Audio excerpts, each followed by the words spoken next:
உண்மை சம்பவம். இன்னைக்கு நான் உங்ககிட்ட ஒரு ரியலா நடந்த ஒரு கோஸ்ட் ஸ்டோரி பத்தி தான் ஷேர் பண்ண வந்திருக்கேன்.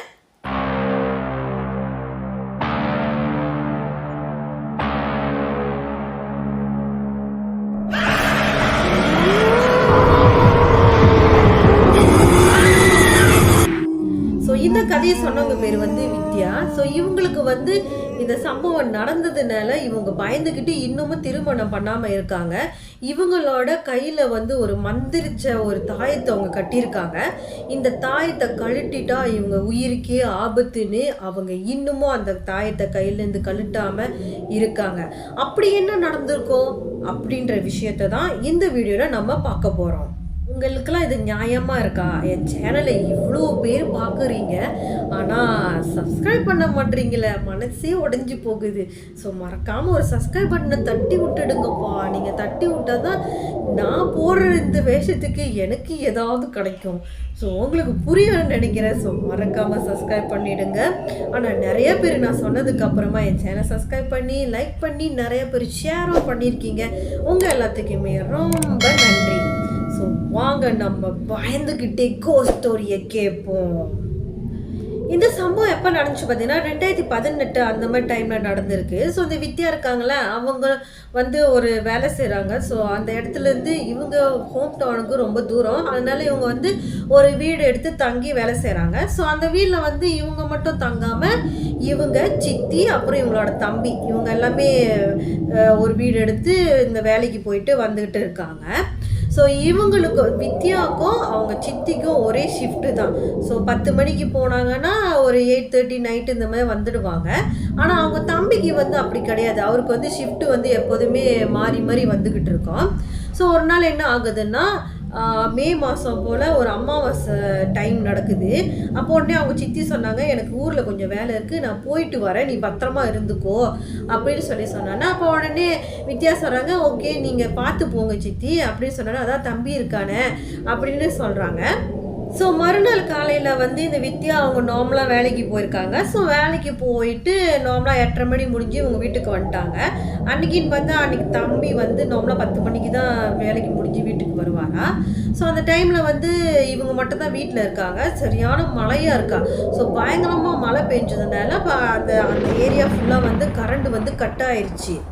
அப்போ உடனே வித்யா என்ன பண்ணுறாங்கன்னா, அவங்க கேண்டிலை ஏற்றி வீட்டு முன்னு கொளுத்தி வச்சுட்டு ஃபோனில் வந்து எதையோ பார்த்து நோண்டிக்கிட்டே இருக்காங்க.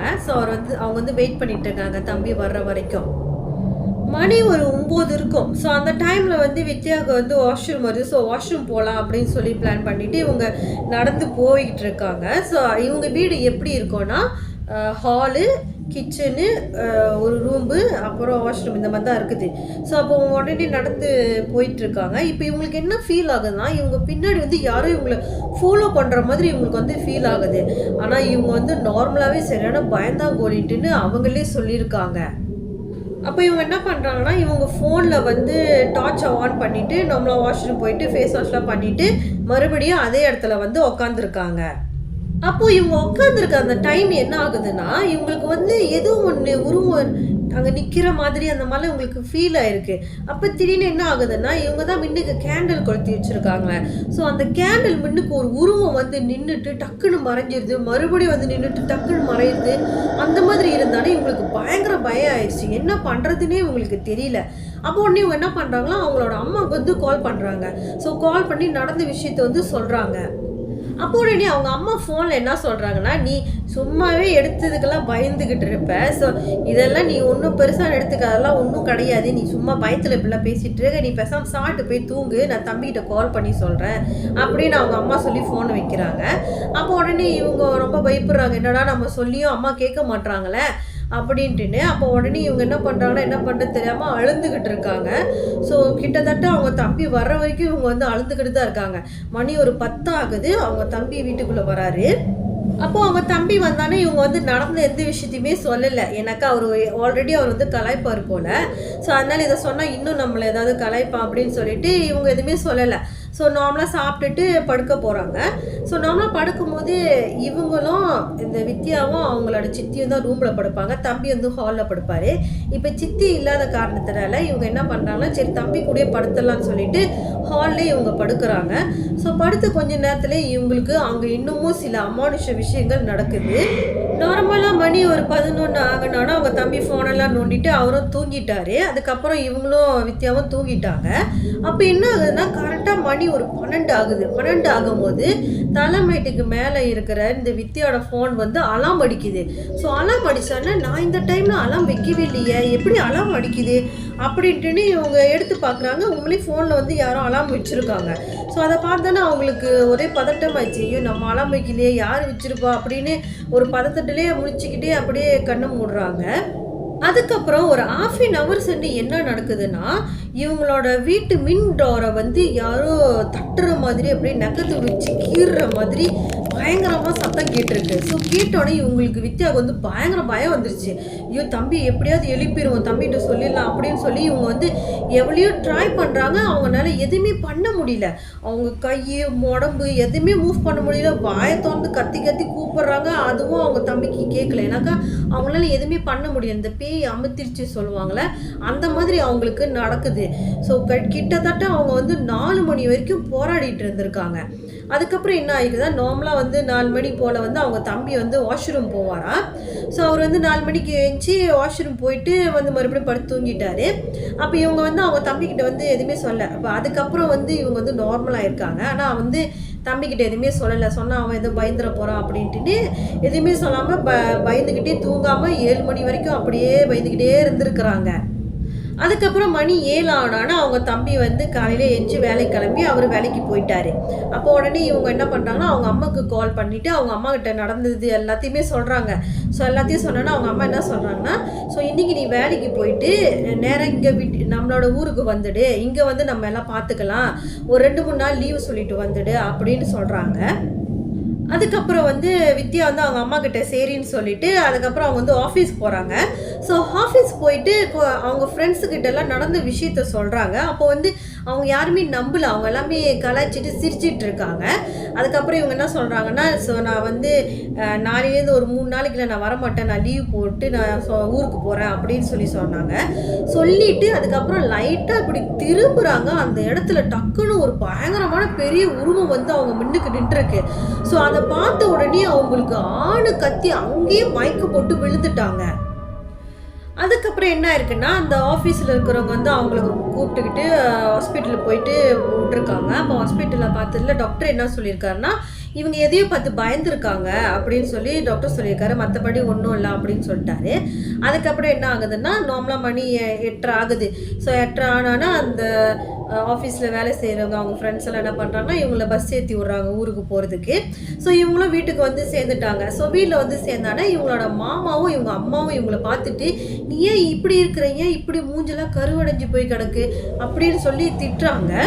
அதுக்கப்புறம் அவங்க அம்மாவும் அவங்க மாமாவும் என்ன பண்ணுறாங்கன்னா, நம்மளை வித்யாவை கூட்டிகிட்டு தர்காவுக்கு போகிறாங்க 6 மணிக்கு. ஸோ அங்கே போனோன்னா அங்கே ஒரு பாய் இருக்கார். அவர் வந்து அவங்க அம்மாட்ட வந்து கேட்குறாங்க, எங்கே ஒரு பிள்ளையை கூட்டிகிட்டு வரேன் அப்படின்னு சொல்லி சொன்னீங்களே அப்படின்னு சொல்லி கேட்டானே. இவங்க வந்து ஆல்ரெடி சொல்லி வச்சுருப்பாங்க போல் இந்த நடந்த விஷயங்கள் எல்லாத்தையும் சொல்லிவிட்டு, அதனால தான் அவர் வந்து கேட்குறாரு எங்கே அந்த பொண்ணுன்னு. அப்போ உடனே இவங்க சொல்கிறாங்க, இதோ இவ தான் என்னோட பொண்ணு அப்படின்னு சொல்லி சொல்கிறாங்க. அப்போ உடனே அந்த பாய் வந்து அவங்க பிள்ளையை கூட்டிகிட்டு உள்ளே போகிறாங்க. அதாவது வித்யாவை கூட்டிகிட்டு உள்ளே போகிறாங்க. உள்ளே போனான்னா அவர் சிரிச்சுக்கிட்டே என்ன சொல்கிறாருன்னா, இது பிள்ளை இல்லைம்மா, இது வந்து ஒரு பொண்ணு, கல்யாணம் பண்ண பொண்ணு, இவங்களுக்கு வந்து 2 பிள்ளைங்க இருக்குது அப்படின்னு சொல்லி சிரிச்சுக்கிட்டே சொல்கிறாரு. என்ன பாய் இப்படி சொல்கிறாரு அப்படின்ட்டுன்னு வித்யாவுக்கு வந்து ஒரு ஃபீல்மே இல்லை. அவங்க வந்து அந்த பாயை பார்த்து முறைச்சிக்கிட்டே தான் இருக்காங்க. அப்போ உடனே அவங்க அம்மா நினைக்கிறாங்க, ஒரு வேளை அவர் கலாய்ச்சிட்டு பேசுகிறாரு போல் அப்படின்ட்டுன்னு. இல்லைங்க, இதுதான் என்னோடய பொண்ணு அப்படின்னு சொல்லி சொல்கிறாங்க. அப்போ உடனே அதுக்கும் பாய் மறுபடியும் சிரிச்சுக்கிட்டே சொல்கிறாரு, இல்லைம்மா இது பொம்பளை, இது கல்யாணம் பண்ணி இதுக்கு வந்து 2 பிள்ளைங்க இருக்குது, 8 மாதம் முன்னிக்கே உன் பிள்ளையை அது ஆக்கிரமிக்க ஆரம்பிச்சிருச்சு அப்படின்னு சொல்லி கையை நீட்டி சொல்கிறாரு. அப்போவும் கூட வித்யா வந்து என்ன இவங்க இப்படி பேசுகிறாரு இந்த பாய் அப்படின்னு சொல்லி எதிர்த்து ஒரு கேள்வி கூட கேட்கல. ஏன்னாக்கா இவங்க வந்து அந்த தர்காக்குள்ளே பூந்ததுக்கு அப்புறமா வித்யாவாகவே இல்லை. அவங்க வந்து வேற ஒருத்தவங்களாக தான் அங்கே இருக்காங்க. அதுக்கப்புறம் நார்மலா இந்த மந்திரம்லாம் ஓதுவாங்க சொல்லுவாங்கல்ல, அந்த மாதிரி அந்த பாய் வந்து சில மந்திரங்கள்லாம் ஓதியிருக்காரு. ஓதுனதுக்கு அப்புறமா அவர் என்ன சொல்றாருன்னா, இவங்க வித்யா இப்ப தங்கியிருக்காங்கல்ல, அந்த வீட்ல வந்து பல வருஷங்கள் முன்னுக்கு வந்து ஒரு பெண்மணி வந்து அவங்க கல்யாணம் பண்ணி 2 பிள்ளைங்க இருக்காங்க. ஸோ அவங்க வந்து அங்க தூக்கு மாட்டி இறந்து போயிட்டாங்க. அதுல ஒரு பெண் குழந்தை தான் இந்த வித்யான்ட்டுன்னு இவங்கள ஆக்கிரமிக்க ஆரம்பிச்சிருக்காங்க அப்படின்னு சொல்லி அந்த பாய் சொல்றாரு. என்னங்க நீங்க இப்படி சொல்றீங்க? அப்படின்னு சொல்லி உங்க அம்மா பயந்துகிட்டு கேட்குறாங்க. அதுக்கப்புறம் அவர் என்ன சொல்றாருன்னா, உங்க மக வித்யாவ வந்து அந்த பேய் வந்து 2 வாட்டி கொலை முயற்சிக்காண்டி அவங்கள ஆளாக்கியிருக்குது. நீங்க வந்து நம்பலன்னா, நீங்க வீட்டுக்கு கூட்டிட்டு போயிட்டு அவங்க கிட்ட கேளுங்க அப்படின்னு சொல்லி சொல்றாரு. அப்போ உடனே உங்க மாமாவுக்கு அவங்க அம்மாவுக்கு வந்து சும்மா ஒரு டவுட் வருது. இவர் காசு கேட்கறக்காண்டி இப்படியெல்லாம் பண்றாரோ அப்படின்ட்டுன்னு. அதுக்கப்புறம் இவங்க என்ன பண்ணுறாங்கன்னா, சரி பரவாயில்ல நான் இன்னொரு நாள் கூட்டிகிட்டு வரோம் அப்படின்னு சொல்லிட்டு அந்த இடத்த விட்டு அவங்க வீட்டுக்கு கிளம்புறாங்க. ஸோ வீட்டுக்கு போனோடனே மறுநாள் என்ன பண்ணுறாங்கன்னா, அங்கே இருக்கிற ஒரு ஐயாசாமி கோவிலுக்கு வந்து நம்ம வித்யாவை கூட்டிகிட்டு போகிறாங்க. அப்போது இந்த ஐயா கோயிலில் இருக்கிற பூசாரி என்ன சொல்லியிருக்காருன்னா, அங்கே அந்த தர்காவில் அந்த பாய் என்ன சொன்னாரோ அந்த விஷயத்தை அப்படியே இவரும் சொல்லியிருக்காரு. ஸோ சொன்னான்னா அப்புறமா தான் இவங்களுக்கு தெரியுது, ஐயோ அவர் சொன்னது உண்மைதான், ஆனால் இதில் ஏதோ ஒரு விஷயம் இருக்குது, அது மட்டும் உண்மை அப்படின்னு சொல்லி அவங்க மாமாவும் அவங்க அம்மாவும் பேசிக்கிறாங்க. அதுக்கப்புறம் அந்த ஐயா கிட்ட கேட்குறாங்க என்ன பண்ணலாம் அப்படின்னு சொல்லி கேட்டோன்னே, அப்போ உடனே அவர் சொல்கிறாரு, ஒரு பூஜை பண்ணலாம் அப்படின்னு சொல்லி சொல்கிறாரு. அதுக்கப்புறம் சரி நாங்கள் இன்னொரு நாள் கூட்டிகிட்டு வரோம் அப்படின்னு சொல்லிட்டு இவங்க என்ன பண்ணுறாங்கன்னா, மறுபடியும் அவங்கள கூட்டிகிட்டு அந்த தர்காக்கே கூட்டிகிட்டு போகிறாங்க. ஸோ அங்கே கூட்டிகிட்டு போனோன்னே இவங்க நடந்த இதெல்லாம் சொல்கிறாங்க, ஆமாம் நீங்கள் சொன்னது உண்மை தான், நீங்கள் சொன்னது மாதிரி தான் அந்த கோவில் ஐயாவும் சொன்னார் அப்படின்னு சொல்லி சொல்கிறாங்க. அதுக்கு உடனே அந்த பாய் என்ன சொல்கிறாருன்னா, உங்களுக்கு சப்போஸ் இதில் டவுட்டாக இருக்குது அப்படின்னா நீங்கள் அந்த ஹவுஸ் ஓனருக்கு வந்து அந்த வீட்டில் இருந்தாங்களே அந்த ஹவுஸ் ஓனருக்கு நீங்கள் கால் பண்ணி கேளுங்க, இதுக்கு முன்னுக்கு இந்த மாதிரி நடந்திருக்கா அப்படின்னு சொல்லி கால் பண்ணி கேளுங்க அப்படின்னு சொல்லி சொல்கிறாரு.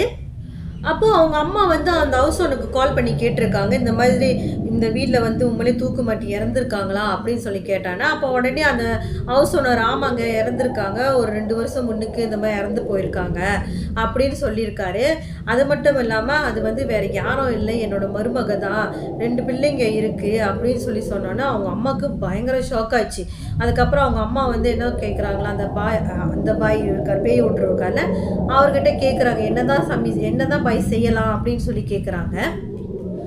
அதுக்கு உடனே அந்த பாய் என்ன சொல்கிறாருன்னா, ரொம்ப கஷ்டம்தாம்மா, ஏன்னாக்கா இந்த பேய் வந்து 8 மாதம் முன்னிக்கு, அதாவது இவங்க வேலைக்கு போகணுன்னு சொல்லி அந்த இடத்துக்கு போனாங்க பார்த்தீங்களா, அப்போவே அது வந்து அவங்கள ஆரம்பிச்சிருச்சு. இந்த அமாவாசை டைமு தான் அது வந்து அவங்கக்கிட்ட காட்ட ஆரம்பிச்சிருந்திருக்கு அப்படின்னு சொல்லி அந்த பாய் சொல்கிறாரு. அதுக்கு உடனே பாய் என்ன சொல்கிறாருன்னா, அந்த ஆத்மா வந்து அவங்களோட மகளாகவே அவங்க வித்யாவை பார்க்குது. ஸோ அதனால் அவங்க கூட கூட்டிகிட்டு போகலான்னு தான் அந்த ஆத்மா நினச்சிட்ருக்கு. ஸோ இது வரைக்கும் எதுவும் பண்ண முடியாது அப்படின்னு சொல்லி சொல்கிறாங்க. அதுக்கப்புறம் அவங்களோட மாமாவும் அம்மாவும் ரொம்ப ஃபீல் பண்ணி அப்படி இப்படி கேட்டதுனால இந்த பாய் என்ன சொல்லியிருக்காருன்னா, சரி கஷ்டப்பட்டு அவர் ஏதோ ஒரு மந்திரம்லாம் இருக்குது போல், அதெல்லாம் பண்ணி அந்த ஆத்மாவை நம்ம வித்யா உடம்புலேருந்து விலக்கி வச்சுருக்காரு. விலக்கிட்டு அவர் என்ன சொன்னாருன்னா, அவர் கையில் வந்து ஒரு கயிறு கட்டி விட்டுருக்காரு தாயத்து மாதிரி. இந்த தாயத்தை வந்து ஒவ்வொரு மாதமும் இதோட பவர் வந்து இறங்கிக்கிட்டே இருக்கும். ஸோ ஒவ்வொரு மாதமும் நீங்கள் வந்து இந்த தாயத்தை வந்து நீங்கள் மாற்றி நீங்கள் கட்டிக்கிட்டே இருக்கணும். அப்போ தான் அந்த ஆத்மா வந்து இவங்கள அட்டாக் எதுவும் பண்ணாது அப்படின்னு சொல்லியிருக்காரு. அதுக்கப்புறம் அவர் என்ன சொன்னார்னா, இன்கேஸ் இவங்களுக்கு வந்து நீங்கள் கல்யாணம் பண்ணி வைக்கலாம் அப்படின்லாம் முடிவு பண்ணிங்கன்னா, அந்த மாப்பிள்ளைக்கு என்ன வேணாலும் நடக்கலாம், அவர் உயிருக்கு உத்தரவாதம் கிடையாது அப்படின்னு சொல்லி அந்த பாய் சொல்லியிருக்காரு. வித்யா இன்னமும் அந்த தாயத்தை அவங்க கையில் தான் கட்டியிருக்காங்க. ஒவ்வொரு மாதமும் அவங்க போய் சேஞ்ச் பண்ணி வந்துக்கிட்டே தான் இருப்பாங்களாம். ஸோ இந்த மாதிரி விஷயத்துல தான் அவங்க வந்து இன்னும் கல்யாணம் பண்ணாமல் கூட இருக்காங்க அப்படின்னு அவங்க அந்த விஷயத்த சொல்லியிருக்காங்க. ஸோ உங்களோட லைஃப்பில் இந்த மாதிரி விஷயங்கள் எதாவது நடந்திருக்கா? அப்போ மறக்காமல் நீங்கள் என்கிட்ட ஷேர் பண்ணுங்கள், அதை நான் மக்கள்கிட்ட கொண்டு போய் சேர்க்குறேன். இன்ஸ்டாகிராமில் லிங்க்கு கீழே கொடுத்துருக்கேன். ஸோ தட்டிட்டு அதில் போய் ஃபாலோ பண்ணி நீங்கள் வாய்ஸ் நோட்டாக கூட எனக்கு நீங்கள் ஷேர் பண்ணலாம். ஸோ இது வரைக்கும் என் சேனலை பார்த்தவங்க எல்லாத்தையுமே ரொம்ப நன்றியா. ஒரு சப்ஸ்கிரைப் பண்ணாமலே பார்த்துட்டு இருக்கீங்க பார்த்தீங்களா, மறக்காம ஒரு சப்ஸ்கிரைப் பண்ணி தட்டி விட்டுடுங்க. அப்போ தான் நான் மேலே போகிற வீடியோஸ் உங்களுக்கு வந்து சேரும். அடுத்த வீடியோவில் சந்திக்கலாம். பாய்.